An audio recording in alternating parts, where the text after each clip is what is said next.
You never know. You know, I've been thinking about losses from a different place this year specifically because I know many of us have experienced losses, a lot of losses. And one of the things I've been thinking about is that losses are never individual, they're corporate. When one of us loses, we all lose. And recently, it's been only about a month ago, I lost an incredibly close friend, and it was sudden. It was unexpected. He was the kind of individual that never actually planned to die. I was talking to his sister today, and she said to me, Glenn planned to live until he was 120 years old. He just couldn't deal with death. He didn't understand. And none of us can make sense of death. But one of the things I'm learning is that we can make sense of death together. And so when you grieve, I grieve. And I think as a culture, we've lost that sense of grief corporately. When I grieve, I go to the scriptures because it's the only place that I can find comfort. And when Glenn died, I was seeking for an answer. And so God gave me this scripture from 1 Samuel 30. And it's a story about this group of people who end up losing everything. They're attacked and they're plundered. They lose their children, their kids. And the men come back to discover that their town has been burnt down and their kids and their babies, everybody taken. And the scriptures says something really fascinating. It says that the men wept and wailed until they had no strength left. And what I want to encourage you to do first is that weep and wail until there is no strength left. You know, as a culture, we don't know how to grieve. We want to move on. Don't move on. I've been reading about the Jewish people. In their tradition, they'll grieve for a year sometimes. So grief is good. Weeping and wailing is good. And then the scripture reads that after they wept and wailed, it said that they considered stoning David, who's their leader, because they were bitter, because they were angry. And I thought to myself, anger and bitterness is part of grieving. And sometimes we want to find somebody to blame. And it's okay. It's okay to blame somebody because it's the process of healing. But it's interesting, right after that, what it says is that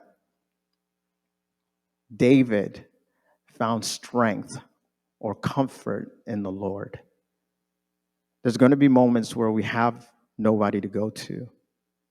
And there's going to be moments where people may not understand us. But one of the things I've learned is that we can always go to God and that we can find comfort in God.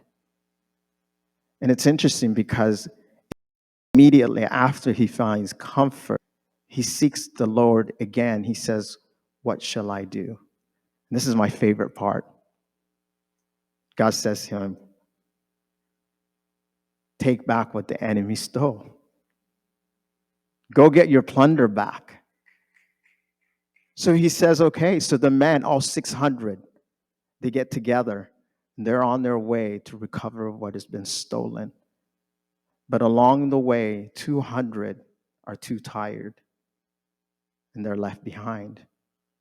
And so the 400 pursue the enemy. And they bring back the plunder. They take back everything that was stolen from them. And on their way back, they see the 200, and the 400 tell David that the 200 don't deserve any part of this plunder. But David says, no, you don't understand. This is my plunder. He's the king, by the way. And this is what I heard, and this is what I understand, is that sometimes you're part of the 400. You've got the strength to go out and take back what was stolen. Sometimes you're part of the 200. You're just too weak to go. But when the king shows up, all of us are part of the 600. See, my plunder is your plunder. And when we grieve, we forget that some of us, we grieve at different paces. We all have different strengths. And what I'm grateful for is this, is that what we have lost, every one of us, will one day get back. You may not understand it. You may not understand how we will, but I'm going to tell you that this pain that you are experiencing today will be transmuted. I love that word, by the way, transmuted. It's going to turn into something good, because that's what God does.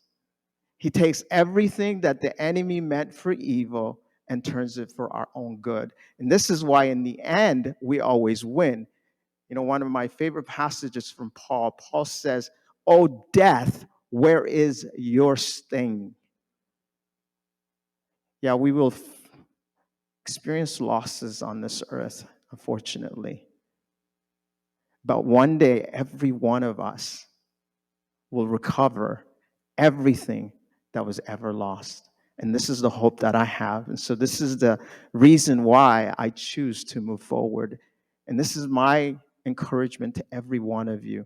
Grieve until you have no strength left, but then get up and ask God how you can transmute that pain into something beautiful.